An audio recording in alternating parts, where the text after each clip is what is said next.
because the style of Ugas is made to order. If you got cement in your shoes, well, man, he's going to be here, here, here. He's going to be all over the place. So I feel that from the angles he's punching, he's a chance to knock out. No, I think he's going to knock out Ugas. I don't think he has a chance. He's knocking out. Hurry up to the betting window then. Bet between around 7 and 9. There you have it. How much should I put, Sean? 7 and 9. I got a lot of money. What should I put? I don't ever recommend because I don't want to be coming to me if they lose. But I just feel the time's right, and I love that. 40th knockout at 42 to, in a weird way, regain a title that he never lost, but to be called the oldest guy to ever do it at 42 in 8 months after he did it at 40. Yeah. And that's why I tell people, he's not 40 years old. He's not 42. You're closer to 43 when you're 42 in 8 months. It makes it even more amazing. And I researched like Sugar Ray Robinson, Mayweather, all the great guys. They hit 37, 38. They never win another significant fight. It doesn't happen. He is the oddity of oddities. What does the senator do in these kind of the very last days of heading into the fight? What kind of routine does he hold? Like, what does he? He'll hold Bible study tonight for a few hundred people. He does what he does every day. He just, does a little training, does his food, various situations, and that's it. He just kind of same old. Sean, you've been a pretty outspoken advocate of the WBA. Obviously, this situation here where you've got Manny Pacquiao seeking to regain his WBA belt that you felt was inappropriately taken away from him during his hiatus against Ugas.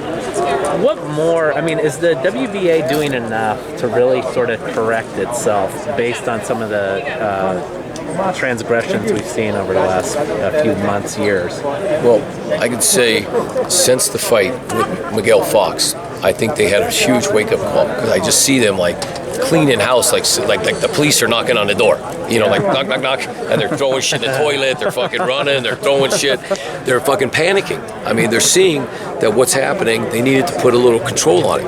I understand, it's a business. All these organizations are still a business at the end of the day, but when you start like diluting it so much and giving titles just to give titles. I'm not against the interim here and there. I'm not against it.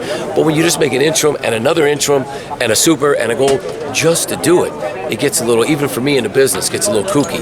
So I think that really gave them a woke-up call because I've seen them start to consolidate some belts now, do some stuff, and I think there's going to be some good for the good. And I do applaud the WBA for listening to the fans, to listening to the media, to listening to people and making some changes. Have they listened to you? Have you talked to them directly? I have spoken directly to Gilberto Mendoza.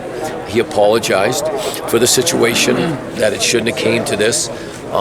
And it's being fixed. It's being fixed like it's supposed to. Where? Saturday night in the ring. Yes, that's the weirdest. See, when you talked about timing, that's the weirdest thing. 40th KO, we were bitching about to get our belt back, and I hope we didn't jinx the Spence fight, but here we are, freaking fighting for, that's another weird scenario. This whole thing is weird.